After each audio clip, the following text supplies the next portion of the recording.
কেমন আছো বন্ধুরা? কালকে খুব আমি লাইভ স্ট্রিমিংয়ে এসেছিলাম। আ এই ভিডিও বা শর্ট ভিডিও লং তে আসিনি।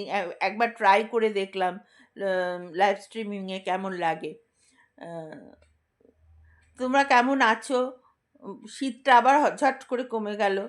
পরশু সরস্বতী পুজো, তার চেয়েও বড় কথা হচ্ছে সেদিন আমাদের বীর বিপ্লবী নেতাজির জন্মদিন।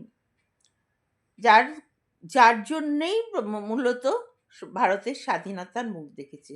কিন্তু সেই লোকটাই অবহেলিত হয়ে দেশের বাইরে তাকে পড়ে থাকতে হয়েছে। এটাই আমাদের ভারতবর্ষ। কালকে নেতাজি সম্বন্ধে একটু বলবো। আজকে একটা ওই অনুমিতা বলে যে গল্পটা শোনাচ্ছিলাম, তার 3টে পার্ট শুনিয়েছিলাম। আজকে ৪র্থ পার্টটা শোনাবো। অনুমিতা, সিদ্ধার্থ আর অনুমিতার মেয়ে জয়া, এরা বিদেশে গেছিল। বিদেশে বেড়াতে গেছিল, ইউরোপ ট্যুরে। এই অবধি আমরা পড়েছিলাম। এরপর থেকে অনুমিতাটা একদিন অন্তর পড়বো না, এতদিন গ্যাপ দিলে উম, অসুবিধা হয়। আমি বুঝতে পারছি, ভুলে যাবে লোকে। তাই জন্য এটা একদিন অন্তর পড়ব। বিদেশে গিয়ে অনুমিতার নিজেকে ভীষণ অবহেলিত, একলা আর অপমানিত, অসম্মানিত লেগেছিল। কারণ সিদ্ধার্থ আর জয়া সবসময় সর্বক্ষেত্রে একসঙ্গে একসাথে নিজেদের মতো ব্যস্ত থাকতো। বাসে করে প্রায় প্রতিদিন তারা অনেক দূর দূর জায়গায় বেড়াতে যেত। দিনের শেষে হোটেলে ফিরত। এই সারাটা পথ তারা একসাথে কাটাতো। অনুমিতা একলা একটা সিটে বসে থাকতো। বাকি সবাই তো যে যার স্বামীর সাথে থাকতো। শুধু মাঝে মাঝে জয়ার মেয়ে এসে অনুর পাশে বসতো। জয়া ওর মেয়েকে নিয়ে গেছিল, কারণ তাকেও তো তার স্বামীর কাছে ভালো স্ত্রী হয়ে থাকতে হবে। অনুমিতা স্বামীর কাছে অনুযোগ করলো। স্বামী অনায়াসে বলে দিত, তুমিও বসো না কারো না কারো পাশে। বেড়াতে এসে অত মেপে চলা যায় না। দয়া করে ঝগড়া করে আমার বেড়ানোটা মাটি করে দিও না। বিদেশ থেকে আসার পর অনুমিতার মনে প্রবল খটকা শুরু হলো। নিজেকে কেমন অসহায় লাগতে শুরু করলো। বাবা মায়ের ওপর প্রবল অভিমান হলো, কেন এত তাড়াতাড়ি বিয়ে দিল। আজ যদি সে স্বনির্ভর হতো, তাহলে দুই মেয়ের হাত ধরে বেরিয়ে যেতে পারত। অনুমিতা সব ভুলে নিজেকে স্বনির্ভর করার জন্য উঠে পড়ে লাগলো। অনেক অনেক হয়েছে সংসার, এবার নিজেকে তৈরি করার সময় হয়েছে। বিএড ক্লাসে ভর্তি হলো, সাংবাদিকতার উপর পোস্ট গ্রাজুয়েট কোর্স শুরু করলো। সঙ্গীতকে জীবনে আবার ফিরিয়ে আনার চেষ্টা করলো। সঙ্গীত শিক্ষার জন্য ক্লাস করতে আরম্ভ করলো বিখ্যাত সঙ্গীত শিল্পী রনেন গুহ ঠাকুরদার কাছ থেকে। নিজের ভুল বুঝতে পেরে অনুমিতা বাবা দিদি ওকে হাত খরচ দিতে শুরু করেছিল, যাতে অনুমিতা নিজের পায়ে দাঁড়িয়ে এই অপমানের জীবন থেকে বেরিয়ে আসতে পারে। বিদেশ থেকে ফিরে আসার পর সংসার, ছেলেমেয়ে আর নিজেকে নিয়ে ব্যস্ত হয়ে পড়ল। কিন্তু মনটা তার আস্তে আস্তে অবসাদে ডুবে যেতে লাগলো। সিদ্ধার্থ অনুর ব্যস্ততায় খুশি হয়েছিল, কারণ তাকে অত উম, নজর করার মতন সময় অনুর হাতে থাকতো না, থাকছিল না। অনু তার কাছে উম, স্বামীর অনু তার কাজে স্বামীর এই খুশিতে ভাবলো, না, সেই ভুল করেছিল। তার স্বামী ঠিকই আছে। কিন্তু অনুর অমনোযোগের সুযোগে তাদের মেলামেশা আরো বেড়ে গেল। অনুর বাড়িতে একটা নিয়ম ছিল, রাতে খাওয়ার সময় ছেলে মেয়ে তারা দুজন একসাথে খেতে বসতো আর অনেক গল্প করতো। অনু হয়তো ছেলের ভাত মেখে দিত, তো সিদ্ধার্থ মেয়ের মাছের কাঁটা বেচে দিত। কিন্তু এই নিয়ম আস্তে আস্তে উঠে যেতে লাগলো। সিদ্ধার্থ অফিস থেকে রোজই প্রায় দেরি করে ফিরতে লাগলো, অথবা অফিস থেকে ফিরে এসেই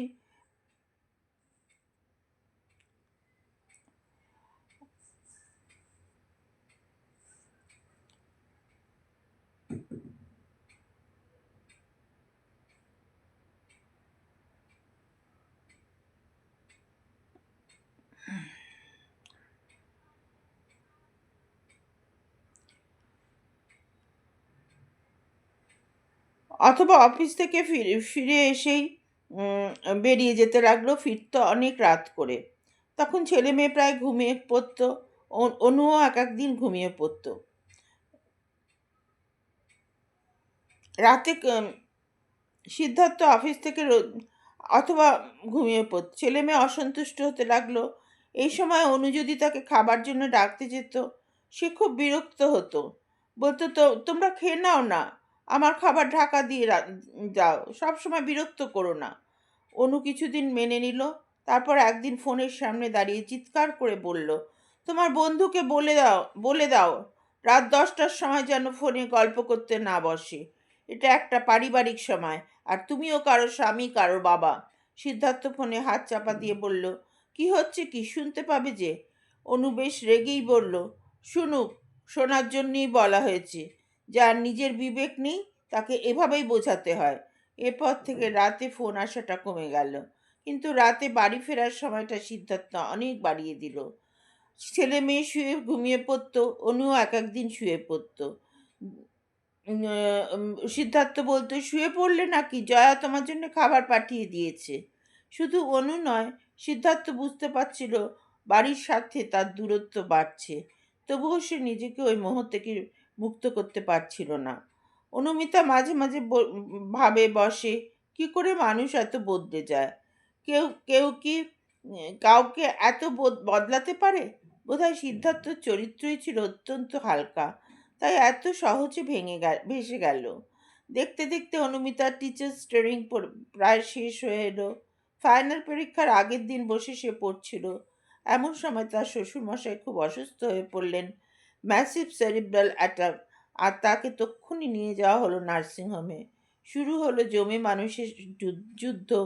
এতগুলো বছর যে মানুষটা ছত্রছায়া কাটিয়েছে, তার জীবনের শেষ লগ্নে পরীক্ষাকে প্রাধান্য দিতে পারল না।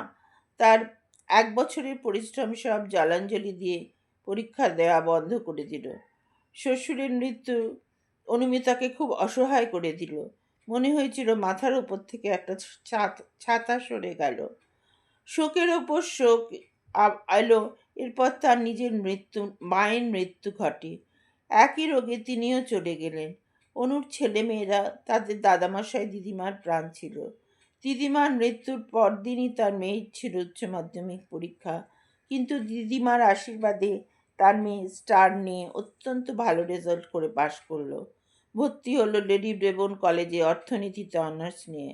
অনুমিতা ডিপ্রেশনে না ভুগে নিজেকে নানা কাজে ব্যস্ত রাখতে আরম্ভ করলো।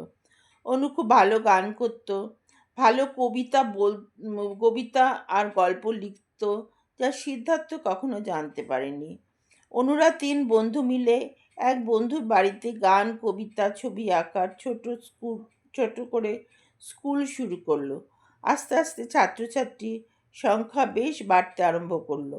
টিচারের সংখ্যাও বাড়তে লাগলো। নানা জায়গায় ছোট ছোট প্রোগ্রাম করে একাডেমি গড়ে তুললো। একজন টিচারের বড় হল ঘরে ক্লাস নেওয়া হতো ভাগ ভাগ করে। মোটামুটিভাবে টিচারদের একটা হাত খরচও উঠে আসতো। কিছু টাকা উদ্বৃত্ত থাকতো। সিদ্ধার্থের মনে হলো অনুমিতা রুচিসম্মত কাজ করে বেশ নাম করে ফেললো। রোটারিতে ডিস্ট্রিক্টের প্রোগ্রামে ডাক পড়ল। অনুমিতার পরিচালনায় খুব সুন্দর প্রোগ্রাম হলো। গোটা রোটারিতে ওদের একাডেমিতে ওদের সংস্থায় নাম ছড়িয়ে পড়ল। এবার অনুমিতার একাডেমির ডাক পড়তে লাগলো। ক্রমশ রোজগার বাড়তে লাগলো। অনুমিতা খুব সুন্দর স্ক্রিপ্ট লিখতো। ওর লেখা স্ক্রিপ্টেই সাধারণত অনুষ্ঠান হতে লাগলো। রোটারিতে অমরেশদা বললেন, অমরেশদা বলে একজন রোটারিয়ান ছিলেন। তিনি সিদ্ধার্থকে বলল, তোর বউ তো ছুপারুস্তান রে। একদিন 2 দিন 3 দিন পর জয়া এসে অনুর কাছে বলল, আমার মতন কেউ পারবে নিজের বরকে পকেটে পুরে অন্যের বর নিয়ে ফুর্তি করা? অর্থাৎ সে অনুকে বোঝাতে চাইল, তুমি যাই করো না কেন, তোমার বরকে আমি কেড়ে নিয়েছি। শান্ত গলায় অনু জবাব দিয়েছিল, পারবো কিনা জানি না, তবে রুচিতে বাঁধবে। অত নিচে বোধহয় নামতে পারবো না। অত নিচে নামতে যাবই বা কেন? নিজেকে ভদ্রভাবে বাঁচিয়ে রাখার অনেক পথ আছে, আমি সেই পথেই যাচ্ছি। আর অন্যের বর নিয়ে ফুর্তি করে তার ঘর ভাঙার কথা বলছিস? এর থেকে তো কালীঘাটে দাঁড়িয়ে থাকা মেয়েরা অনেক বেশি সম্মানের রে। তারা অন্তত নিজেদের পরিবারকে বাঁচিয়ে রাখার জন্য পথে নামে। জয়ার মাথা মোটা, ওর মধ্যে গভীরতা বলতে কিচ্ছুই নেই। ও যে সবার কাছে কত নিচে নেমে যাচ্ছে তা ওর নিজেরও খেয়াল নেই।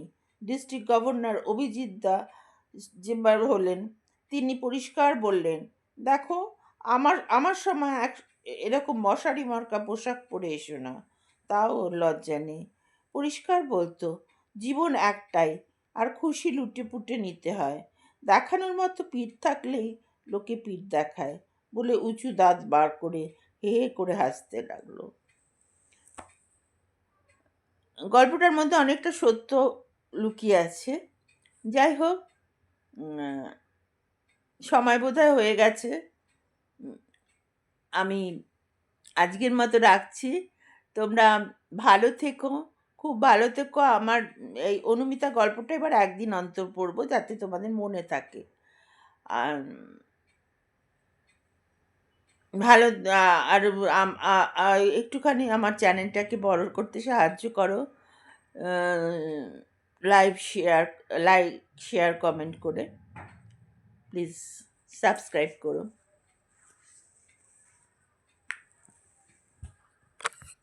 তাহলে আজকের মতো ছুটি।